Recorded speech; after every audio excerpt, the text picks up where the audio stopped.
Good afternoon, ladies and gentlemen. It is my distinct pleasure this afternoon to begin the festivities with just a few remarks and the prayer of dedication for the archive in honor of Dr. Macchiarola.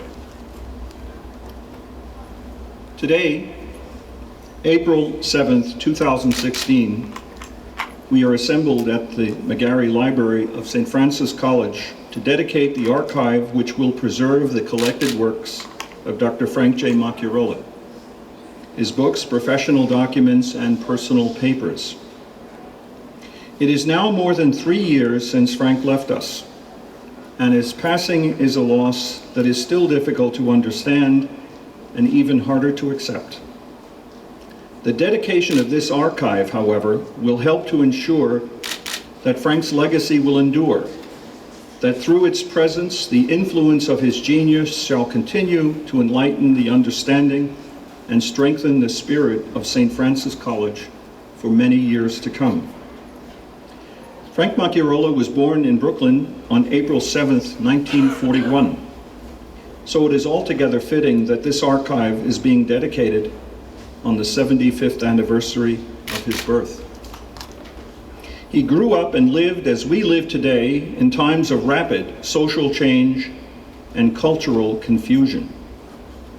The meaning of his life, as it is reflected in the archive's diverse collection, is not so much a catalog of his worldly success, extraordinary as it was, but a testament to the moral courage, intellectual vigor, and generosity of spirit which he lived his life as a teacher, lawyer, and scholar.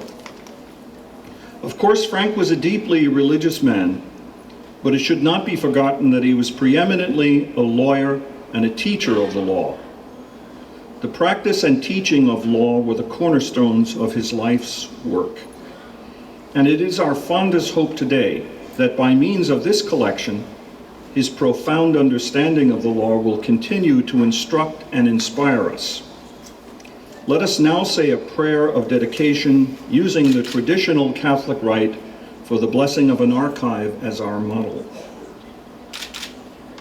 Thus, our help is in the name of the Lord who made both heaven and earth. Let us pray. O God, you are the Lord of all learning and the source of all wisdom. Pour forth your richest blessing upon this archive. Our fervent prayer, Lord, is that it will serve as a guardian of the blessed memory of Dr. Frank J. Macchiarola. Let it always safely withstand every peril of destruction or neglect, and permit it to increase its holdings from season to season. May all who come here for work or study make progress in knowledge of things human and divine, and increase their love of you, their neighbors, and the common good of the city which Frank Macchiarola loved and served so well. Amen. Thank you, Brother Owen. I'm John Tully. I'm the chairman of the Board of Trustees, and it is my distinct honor today to welcome you all here on behalf of President Dugan and the entire St. Francis College community. It is a great day. As Brother pointed out, Frank had left us 3 years ago. But for those of us in the community, he is always here with us. He's in our thoughts and he's in our prayers.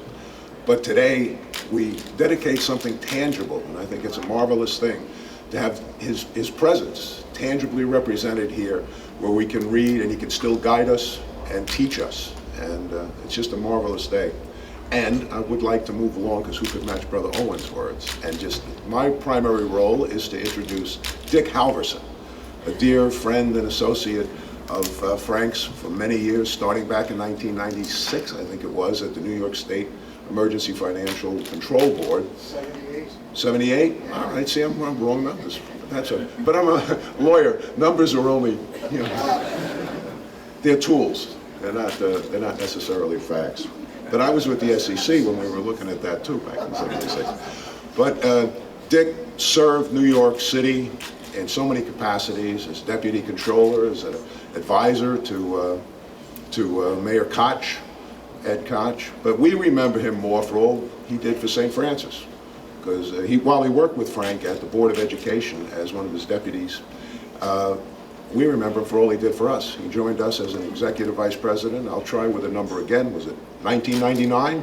Yeah. Close. That's about my report card that Michael said he saw somewhere. It's 50%. Doesn't count. But Dick has just been a treasure to St. Francis and to us, and a dear friend of Frank. And Dick can explain to us exactly what we have done here today. So Dick, if you would.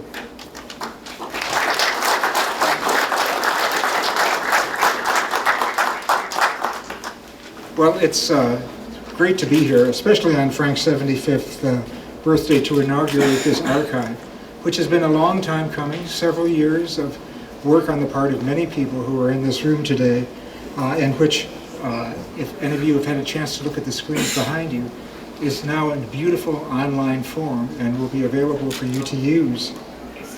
Frank was a wonderful man, a man of great enthusiasms for his family, for the college, its students, for the Franciscan brothers, for his stamp collection, which was enormous. But among his greatest love were his scrapbooks. For years on end, he compiled all of the clippings and all of the media, print media available at the time, long before Google let you do this in a more automated kind of way, and put together more than 24 volumes, which form an important record not only of his own life, but of the times in which he lived. They're a nearly complete record of all his public activities from his student days at St. Francis College, his early public career as a vice president of Columbia University, his role as assistant director of the Scott Commission, which in the 1970s was a very powerful state commission that was responsible for attempting to reorganize and make efficient New York State government. He was a leading member in the early years of the District 22 Community School Board, when decentralization was a hot item. And it was, I think, that experience on the school board that really very much involved him with education. And he was the Deputy Executive Director of the Emergency Financial Control Board, which is the organization that was set up to control the city's finances during the fiscal crisis of the late 1970s. But that's only the first couple of volumes of these scrapbooks. They go on to consider the years of his eminent public service as Chancellor of the New York City Public Schools, and then as President of the New York City Partnership. After nearly a decade in this very visible kind of public service, he returned to academic life as a professor at the Columbia School of Business during years which included his run, you can see it over there in a few minutes, it'll come up again, as the fighting professor when he ran for New York City Controller, not successfully, unfortunately. Following his experience at the business school, he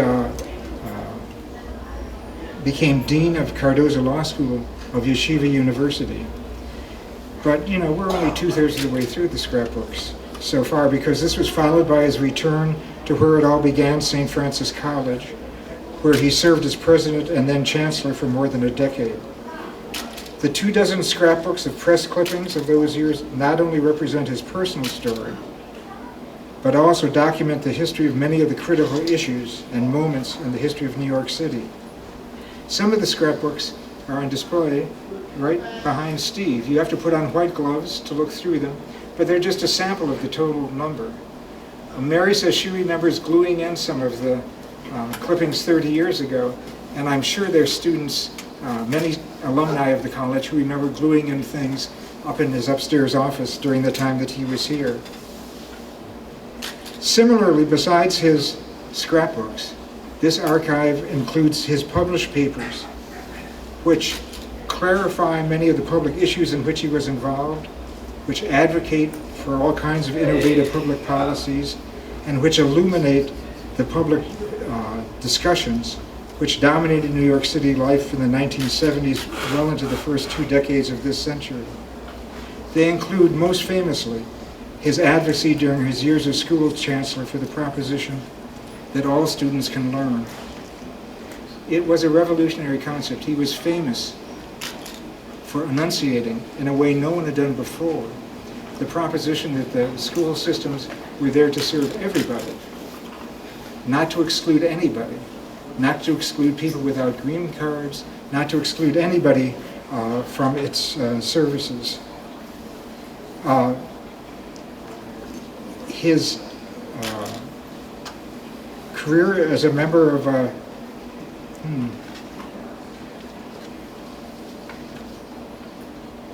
so that there are the scrapbooks.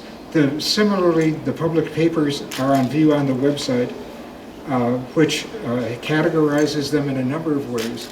You can look by years, you can look by categories of papers, you can look by topics of papers, you can look by publications, and he wrote 7 or 8 papers every year. He was constantly writing, even as he was doing everything else.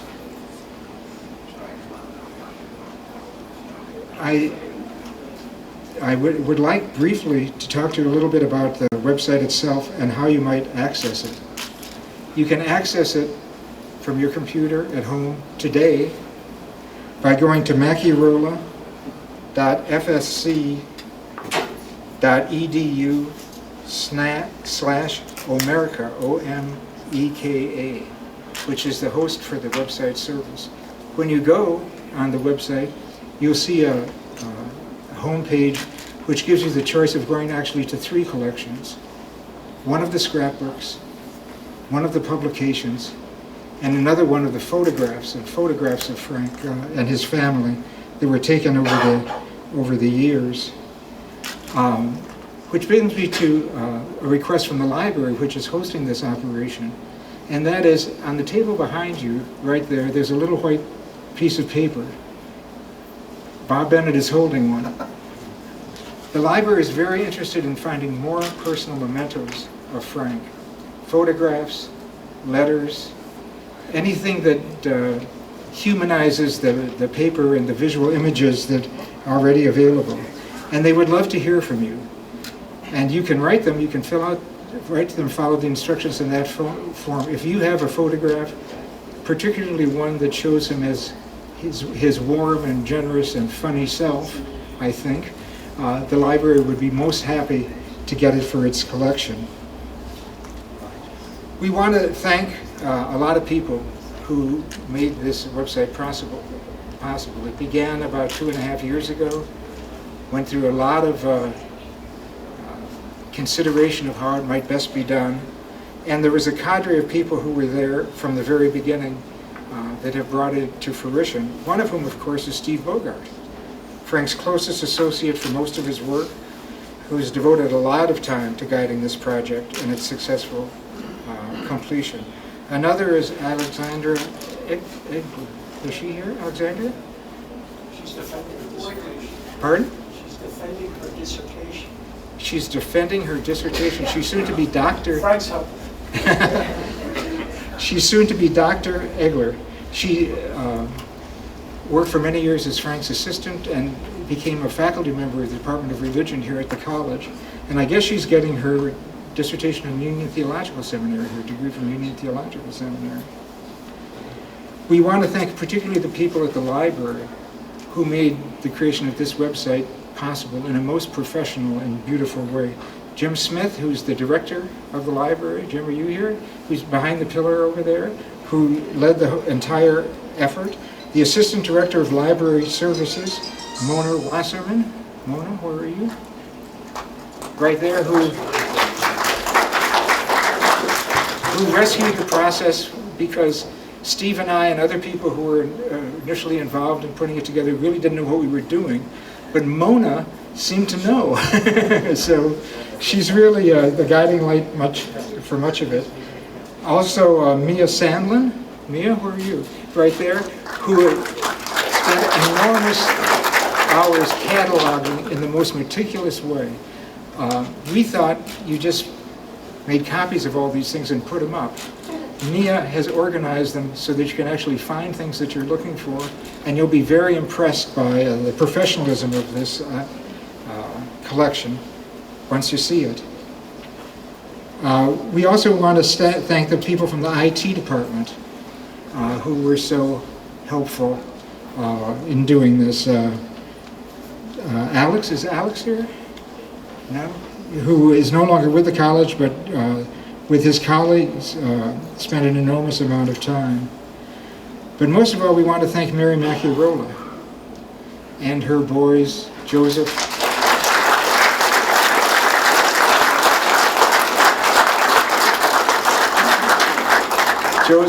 Michael, and Frank Jr., because they made all this material available.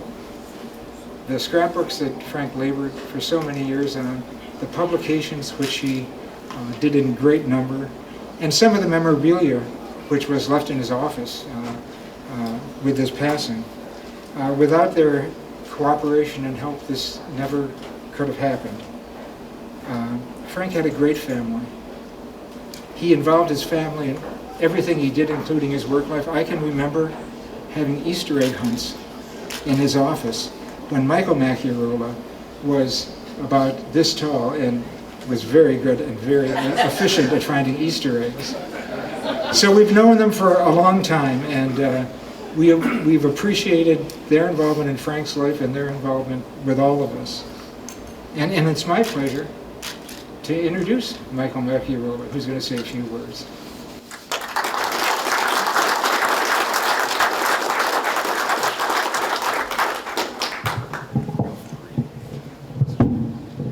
Thank you, Dr. Halverson. What a great joy to be with you all today and to have this opportunity to speak.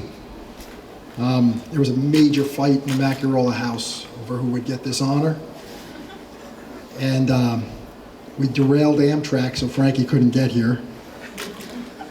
And then I had a paper, scissors, rock thing with Joe, and I won. So it's a real joy to be here. And to speak on one of my favorite subjects, which is the life and works of Frank J. Macchiarola. We gather to dedicate a physical and digital archive which will house the public works of the 17th president of this great college. And it is an impressive archive. The scope and breadth of the writings are formidable by any measure. I know Dr. Halverson walked you through it. Strictly by my numbers, there are more than 130 published articles, written or co-written by FJM. There's a respected and critically acclaimed casebook on business law that he co-wrote. And one of the great honors of my life is that I have a copy, first edition of that book, that my father gave me and inscribed to me when I started a life of teaching. It's a very special thing. There are 22 law review articles. Anyone who's written a law review article or even read a law review article, you know what 22 law review articles look like. Those law review articles are published in the journals of more than 15 individual universities. There are annual reports from FJM's service as Chancellor of the schools, President of the New York City Partnership, Dean of Cardozo Law School, and President of St. Francis College. And of course, there are the speeches, the press clippings, and the articles, which Dr. Halverson so eloquently covered. And to dedicate this archive in a manner that's befitting the man, the works, and the college, I thought it was appropriate just to walk briefly through some of the volumes and some of the pieces, and to see if we might uncover a common thread or glean some lesson or qualities that might animate or encourage what we do here today and our mission at this college. Undoubtedly, we don't have to search too far in these volumes because FJM was a teacher and he understood that a good teacher is like a candle. It consumes itself to light the way for others. Also, he was from Brooklyn. And the punch in his writing style proved that you could take the kid out of Brooklyn, but you couldn't take the Brooklyn out of the kid. As impressive as the breadth of these volumes is, there's a remarkable consistency to the Chancellor's writings. And if we were trying to categorize his works, we could do no better than the 4 broad categories that he outlined for us at his retirement 8 years ago tomorrow. Faith, family, hard work, respect. In all of his works, FJM remained steadfast to his faith and unapologetic that he was moved by the first mover. "You can give Columbia your head," he began his reflections on the 25th anniversary of the death of Thomas Merton, "but you can never give her your heart." He understood that he owed a massive debt to Columbia that he could never repay, but he only owed Columbia for part of the light. The more profound part of the light, his heart and his sense of responsibility and his deep-rooted faith, came from his parents, Joseph and Lucy, and were cultivated in his days at Holy Cross Parish, St. Augustine's High School, and St. Francis College. And his own inclusive Franciscan reflex reveals itself in his article, Decision-Making in the Redistricting Process, where he describes his work redrawing the council lines in New York City. Quote, "A simple yet integral part of that endeavor meant granting people the opportunity to be heard and using what they said and taking it to heart." End quote. FJM's daily life, and certainly his writings, give shape to Francis's prescription: practice the gospel always, use words if necessary. For FJM, the concept of family was broadly defined, and his expansive concept of family was energized by a special cohort of co-authors and teaching assistants, some of whom are in this room. These people were friends, students, and colleagues, and I am particularly proud to be in this small group and to share a profound understanding of just what a privilege it was to work with a first-rate mind and a giant heart. Two other authors were so close to FJM that their friendship and contribution deserves a byline that would span much of this archive. Tony Genovese and John Lo Cicero were founding members of the regular Thursday morning breakfast club, and they offered sound and sometimes colorful advice, wise counsel throughout my dad's professional life. And their friendship and guidance was a source of great strength. Finally, it's through the efforts and persistence and sweat equity of members of the St. Francis College family that these volumes have been faithfully gathered and preserved for posterity. In particular, the generosity of President Dugan, Alexandria Egler, Dr. Halverson, Steve Bogart, Linda Werbel Deshevsky, Jim Smith, Alex Kostanovich, Mona Wasserman, Maya Sandlin, and Mikhail Shaiklarevsky have made this celebration possible today. And on behalf of my mom and my brothers, thank you for providing such a lasting gift to our family and to this college. The scope of these volumes is a testament to my dad's hard work. Each of his annual reports is a report card of sorts. It holds all of the organizations he led accountable. And it did so with a certain truthfulness, a certain introspection, and all the while managing to avoid being judgmental.